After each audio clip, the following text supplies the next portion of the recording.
대한예수교장로회 제110회 합동총회가 나흘간의 일정을 모두 마무리했습니다. 신임 총회장 장봉생 목사는 7대 정책을 제시하며 새로운 회기의 시작을 알렸습니다. 제75회 정기총회를 개최한 예장 고신총회가 세계로교회 손연보 목사의 정치 행보에 대해 1년간 연구를 진행하기로 결의했습니다.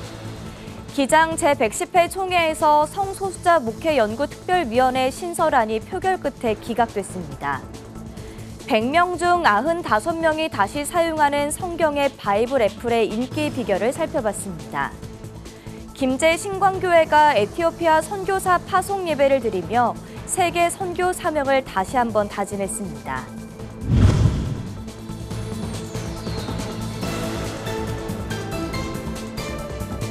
시청자 여러분 안녕하십니까? 구티비 뉴스입니다.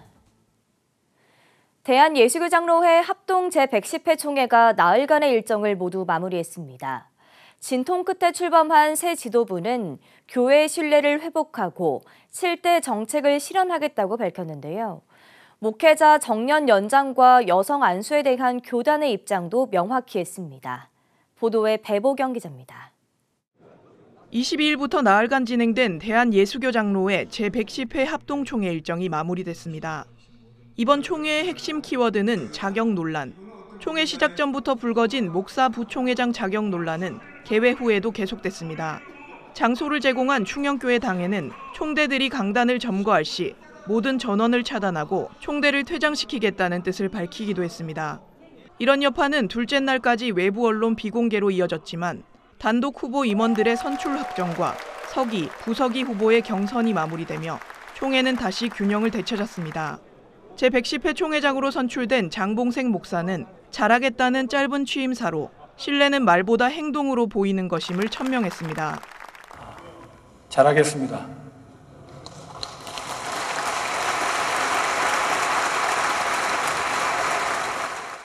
진통 끝에 새롭게 꾸려진 지도부는 7대 정책을 발표하고 교회의 신뢰 회복에 앞장서겠다고 밝혔습니다.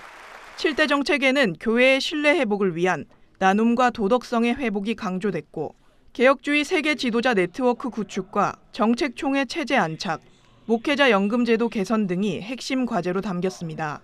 이는 새로운 공약보다는 교단 내 지속되어 온 사업들의 빈틈을 메꿔 완성도 높은 시스템을 구축하겠다는 의지로 해석됩니다.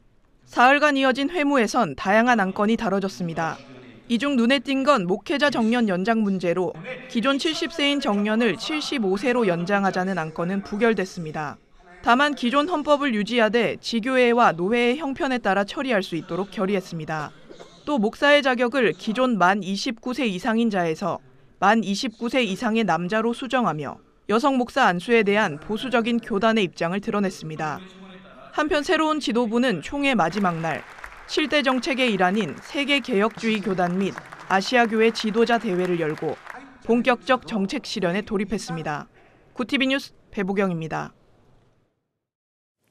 예장 고신 정기총회에서는 세계로교회 손연보 목사를 둘러싼 논란이 핵심 쟁점으로 다뤄졌습니다.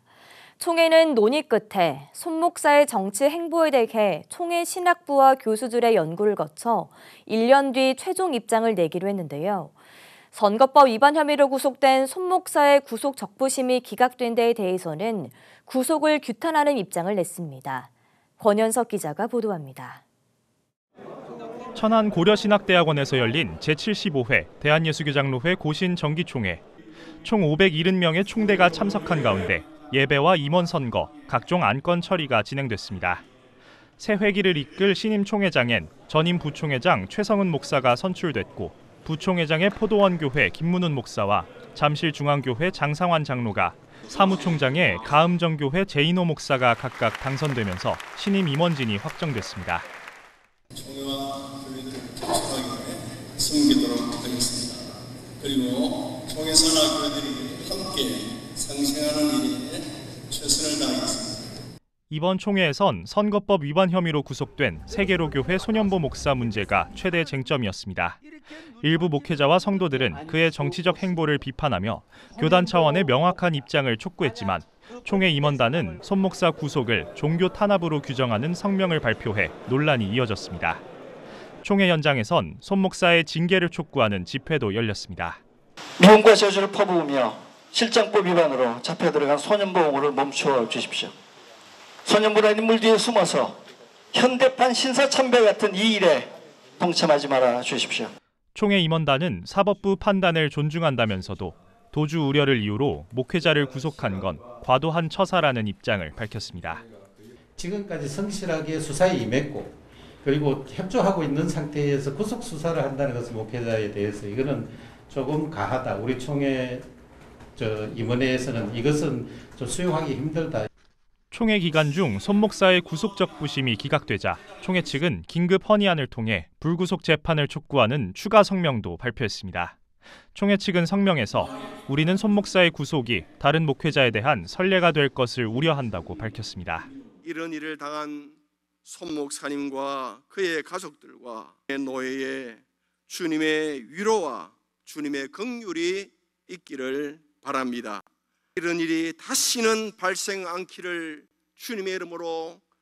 손 목사의 설교와 정치 활동에 대해 교단의 입장을 재정리해달라는 헌의안에 대해선 총회 신학부와 교수회가 1년 더 연구해 입장을 내기로 했습니다. 이 밖에 주요 안건에 대한 결의도 이뤄졌습니다. 고신총회는 예장 순장총회와의 통합을 본격적으로 추진하기 위해 별도의 위원회를 설치하기로 했습니다. 또 킹제임스 번역 유일주의 등으로 이단성 논란이 불거진 사랑침례교회 정동수 목사에 대해 경계와 참여 금지를 결정했습니다. 한편 신임 임원단은 고신총회의 전통을 계승하며 농어촌 교회 활성화 방안을 마련하고 다음 세대와의 소통을 강화해 나갈 계획이라고 밝혔습니다. 또 내년 80주년을 맞는 고신대학교 지원 방안도 확대해 나가겠다는 방침입니다. 구TV 뉴스 권현석입니다. 한국기독교장로회 제110회 총회에서 성소수자 목회연구특별위원회 신설안이 기각됐습니다. 이 안건은 성소수자 문제를 학문적, 신학적으로 검토해 교단 내 갈등을 줄이고 목회적 판단을 돕자는 의미를 담고 있었는데 총회 전부터 찬반 의견이 엇갈렸습니다. 표결에 앞서 정치부는 교단 분열 우려를 이유로 기각 입장을 밝힌 가운데 토론에서는 성소수자의 높은 자살률을 언급하며 목회적 돌봄을 강조하는 의견과 교단 헌법과 성경에 비춰 연구 자체가 부적절하다는 반론이 맞섰습니다. 해당 안건의 기각 여부를 두고 표결이 진행됐고 찬성 199표, 반대 108표로 안건은 기각됐습니다. 국내 대표 성경 애플리케이션 바이블 애플이 앱 재사용률 95%를 기록했습니다. 한 번 쓰면 다시 찾는 성경 앱의 인기 비결을 살펴봤습니다. 보도에 김혜인 기자입니다. 국내 대표 모바일 성경 애플리케이션 바이블 애플이 앱 재사용자 비율 95%를 기록했습니다. 한 달 내 앱을 사용한 100명 중 95명이 다시 찾는 셈으로 구글 스토어 도서 참고 자료 카테고리 평균치인 72%를 훌쩍 뛰어넘는 수치입니다. 현재 바이블 애플을 통해 하루 18만 명, 한 달 50만 명이 꾸준히 말씀을 접하고 있으며 누적 다운로드 수는 최근 600만을 돌파했습니다. 바이블 애플이 높은 충성도를 얻는 이유는 풍부한 콘텐츠와 기능에 있습니다. 총 20가지 성경 번역본과 오디오를 무료로 제공하며 성경 통독과 성경 낭독 녹음 기능 등 다양한 서비스를 통해 개인의 신앙생활을 넘어 공동체 복음 전파 도구로 활용되고 있습니다. 말씀을 읽고 짧은 메시지를 덧붙여 전도용으로 나눌 수 있어서 개인적인 묵상은 물론이고 다른 분들과 복음을 나누는 귀한 도구가 되고 있습니다. 바이블 애플은 매달 바이블스타 성경 통독 등 다양한 주제별, 절기별의 성경 커리큘럼을 제공하고 있어 성모님들이 재미있게 참여하는 것을 볼 수 있습니다. 여의도 순복음교회를 비롯한 여러 교회에서는 교구별로 성경 낭독 레이스를 펼치며 성도들이 함께 말씀을 완주하는 성경 통독 문화를 만들고 있습니다. 지난 1월 달인가 해서 여의도 순복음교회 전체 기관에서 기관별로 이 레이스 경주가 들어갔어요. 나 혼자가 아닌 우리 육교구 공동체가 한번 하나님 앞에 다 낭독을 해서 올려드렸다는 거에 우리가 만족을 좀 하자. 많은 인원들이 참여를 하니까 빨리 완주가 되더라고요. 바이블 애플은 이제 단순한 성경 앱을 넘어 성도들이 함께 말씀을 읽고 녹음하며 은혜를 나누는 살아있는 신앙 도구로 자리매김하고 있습니다. 구티비 뉴스 김혜인입니다. 구티비 호남 전북본부에서 보내온 소식입니다. 김제 신관교회가 에티오피아 선교사 파송 예배를 드리며 세계 선교 사명을 다시 한번 다짐했습니다. 김제 신관교회에서 진행된 이번 예배는 교회가 세운 30번째 해외 선교사 파송의 의미를 담아 열렸습니다. 설교에 나선 바울선교회 김문영 본부장은 선교사들이 복음의 씨앗을 널리 전할 수 있도록 교회가 지속적으로 관심을 가지고 기도로 동행해야 한다고 당부했습니다. 이어 선교사 파송식과 서약식이 진행되며 새로운 복음 전도자들에게 격려가 이어졌습니다. 김제 신광교회 김찬홍 담임 목사는 파송사를 통해 선교사 가족을 격려하며 선교는 주님의 지상 명령을 실천하는 귀한 사명이라고 강조했습니다. 하나님의 나라가 에티오피아에 속히 이루어지고 온 땅 가운데 이루어지는 그날 주님은 오실 텐데 그날까지 우리의 걸음은 쉬지 않을 것입니다. 에티오피아로 파송된 이형기, 이은혜, 이성현 선교사 가족은 김제 신광교회 성도들의 기도와 후원에 깊이 감사드린다며 맡겨주신 복음 사역에 최선을 다하겠다고 밝혔습니다.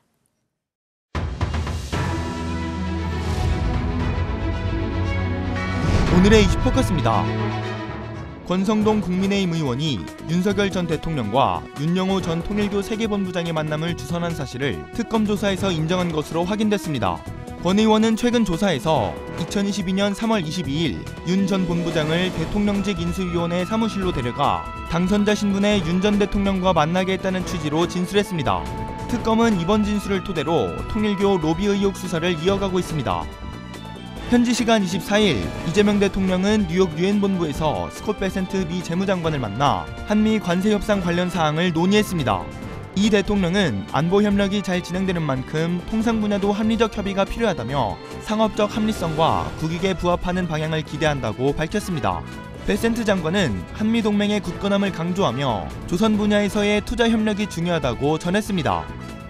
정부와 여당, 대통령실이 고위 당정대 회의에서 금융위원회와 금융감독원 개편 방안을 철회하고 현행 체제를 유지하기로 했습니다. 국민의힘이 협의 없는 조직 개편에 반대하며 필리버스터를 예고하자 금융부문을 제외해 정부조직법 개정안 합의를 도출하기 위한 결정입니다. 정부조직법 개정안이 여야 협의 속에 처리될 수 있을지 주목됩니다. 통계청이 발표한 지난해 사망 원인 통계에서 자살로 숨진 사람은 14,872명으로 13년 만에 최대치를 기록했습니다. 특히 40대에서 자살이 암을 제치고 주요 사망 원인 1위에 오른 것은 통계 작성 이후 처음입니다. 자살은 그동안 청년층에 집중됐지만 이제는 경제 허리계층으로 번지며 정부와 사회의 대응에도 상황은 악화하고 있습니다. 전국 금융산업노동조합이 26일 임금 3.9% 인상과 주 4.5일제 도입을 요구하며 총파업에 돌입합니다. 조합원 10만 명 중 8만 명이 참여할 것으로 예상됩니다. 은행원 평균 연봉이 1억 원을 넘는 현실에서 배부른 투쟁이라는 비판이 커지는 가운데 은행권은 대체 인력 투입 등 비상 대응에 나섰습니다. 과도한 얼차려로 훈련병을 숨지게 한 육군 강모대위가 대법원에서 징역 5년 6개월을 확정받았습니다. 그는 지난해 5월 훈련병들에게 규정을 어긴 완전군장 훈련을 지시했고 당시 21세였던 박모 씨가 열사병으로 숨졌습니다. 재판부는 지휘관이 병사의 생명권을 침해해 군 신뢰를 훼손했다고 판시했고 대법원도 이를 확정하며 병역문화 개선 요구가 다시 부각됐습니다. 저출산고령화 사회위원회가 발표한 조사에 따르면 결혼을 긍정적으로 본다는 미혼 남녀의 응답이 62.6%로 집계됐습니다. 지난해 3월 55.9%에서 1년여 만에 6.7%포인트 늘어난 수치입니다. 결혼자금 등 현실적 부담은 여전히 걸림돌로 지적되지만 결혼에 대한 인식은 개선되는 흐름을 보이고 있습니다. 구티비 뉴스 전도원입니다.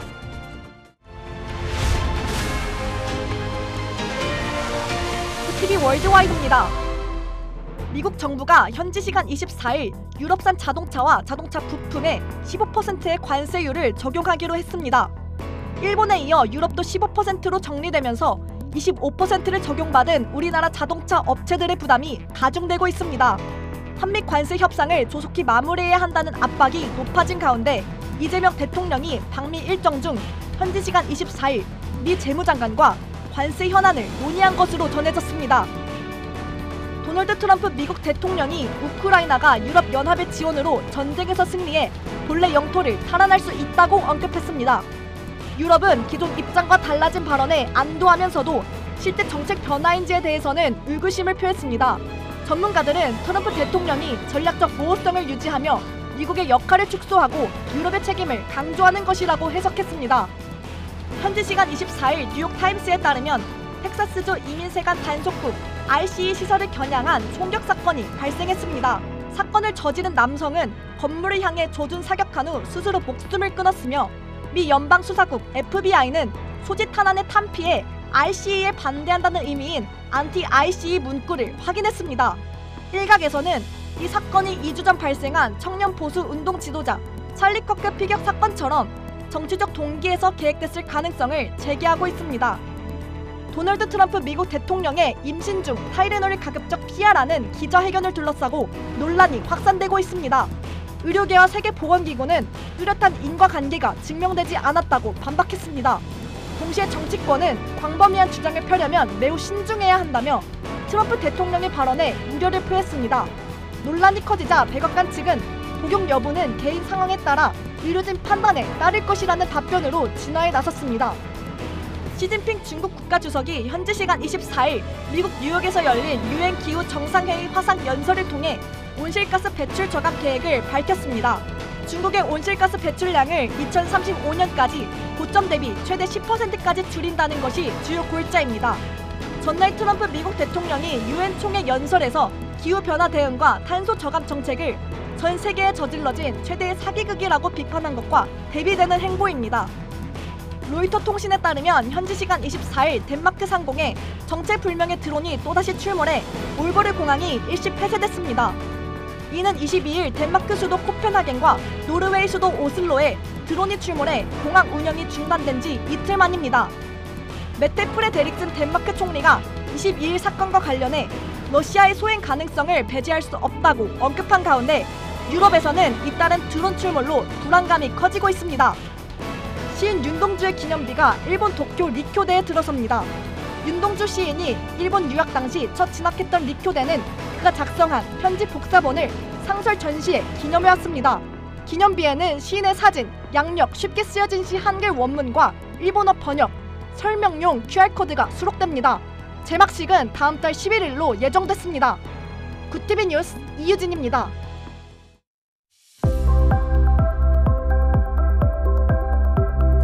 내일은 호남과 경남에 비가 가끔 내리겠습니다. 예상 강수량은 5에서 20mm 정도가 예상됩니다. 중부지방은 대체로 맑은 날씨가 이어지겠습니다. 토요일에는 충청 이남에 비가 내리겠습니다. 이어서 전국 날씨입니다. 내일 한낮 최고 기온은 서울과 강릉 27도가 예상됩니다. 남부지방은 광주 27도, 대구 29도, 부산과 제주 28도를 보이겠습니다. 날씨였습니다. 주요 교단 정기총회가 마무리 수순에 들어갔습니다. 신임 임원진 선출과 안건 처리에 있어 순조롭게 진행된 교단과 시끌벅적한 분위기 속에 진통을 겪은 교단도 있었는데요. 이번 총회를 마무리하며 각 교단이 한국교회 신뢰를 회복하며 복음적 사명을 충실히 감당하길 기대합니다. 이상으로 뉴스를 마칩니다. 함께해 주신 여러분 고맙습니다.